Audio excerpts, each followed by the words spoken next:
Hello student, hello class 7, good evening all of you।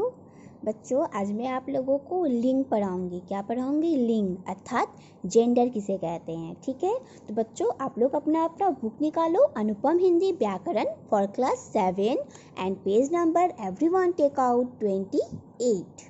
Okay बच्चों, आप लोग सभी आज का डेट लिखो और सुनो मैं क्या पढ़ा रही हूँ ध्यानपूर्वक। ठीक है, और मेरे साथ इस वीडियो को देखकर समझने की कोशिश करो।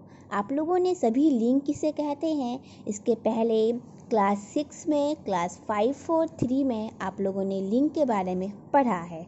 आज मैं फिर से आप लोगों को क्लास 7 में लिंग पढ़ा रही हूँ। ध्यान से सुनो। विकार शब्द का अर्थ है परिवर्तन। संज्ञा शब्द में परिवर्तन लाने वाले शब्द को विकारी शब्द कहते हैं। ठीक है, इसमें लिंग, वचन और कारक के अनुसार ये परिवर्तन होते हैं। लिंग शब्दों के जिस रूप से यह ज्ञात हो कि संज्ञा शब्द पुरुष जाति का है अथवा स्त्री जाति का, उसे लिंग कहते हैं। ठीक है बच्चों, लिंग किसे कहते हैं मैं यहाँ टिक मार की। जैसे बालक बालिका, घोड़ा घोड़ी, बैल गाय, राजा रानी, नर नारी, मोर मोरनी। लिंग कितने प्रकार के होते हैं? 2 प्रकार के, पुल्लिंग स्त्रीलिंग। पुल्लिंग किसे कहते हैं? जिस संज्ञा शब्द से पुरुष जाति का बोध हो उसे पुल्लिंग कहते हैं, जैसे राजा, अध्यापक, पिताजी। और स्त्रीलिंग किसे कहते हैं? जिस संज्ञा शब्द से स्त्री जाति का बोध होता है उसे स्त्रीलिंग कहते हैं, जैसे नारी, अध्यापिका, माताजी। अब देखो लिंग की पहचान। संसार में प्राणीवाचक शब्दों से लिंग की पहचान सरलता से की जाती है। यदि वे पुरुष जाति का बोध कराते हैं तो पुल्लिंग, यदि वे स्त्री जाति का बोध कराते हैं तो स्त्रीलिंग। पुल्लिंग शब्दों की पहचान, जिस शब्दों के अंतों में अ आता है वो पुल्लिंग होते हैं, जैसे धन, तन, मन, वन, जंगल, मेंज, नाटक, विभाग, विवाह, कार्य, संदेश इत्यादि। जिन शब्दों के अंत में पा, आना, आ, आटा, आवा, ओडा, पौन, त, आए वे प्राणी पुल्लिंग होते हैं। पर्वतों के नाम पुल्लिंग होते हैं, देश के नाम पुल्लिंग होते हैं, महीनों के नाम पुल्लिंग होते हैं, ग्रहों के नाम पुल्लिंग होते हैं, दिनों के नाम भी पुल्लिंग होते हैं, पेड़ों के नाम भी पुल्लिंग होते हैं, फल, द्रव पदार्थ, धातुओं के नाम और रत्नों के नाम भी पुल्लिंग होते हैं। अब है स्त्रीलिंग की पहचान।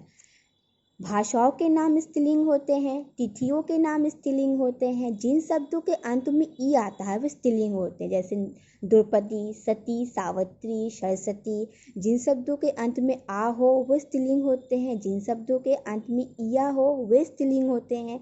जिन नदियों के नाम स्त्रीलिंग होते हैं, शब्दों के नाम के अंत में हट या वत लगा हो वे स्त्रीलिंग होते हैं, और जिन शब्दों के अंत में आ, आस, आई लगा हो वे स्त्रीलिंग होते हैं। बच्चों ये पहचान आप लोग अपने घर पर लर्न कीजिएगा, ये लर्न करना बहुत आवश्यक है। अगर ये सब आपको लर्न हो जाए तो आप लोग स्त्री और पुरुष जाति का अच्छे से पहचान कर पाइएगा। ठीक है, उसके बाद क्या है? इसके बाद है पुल्लिंग शब्दों से स्त्रीलिंग बनाने के क्या नियम है। जैसे पुल्लिंग स्त्रीलिंग दिया हुआ है, देव, देवी, पुत्र, पुत्री, चाचा, चाची, दादा, दादी, घोड़ा, घोड़ी, भतीजा, भतीजी।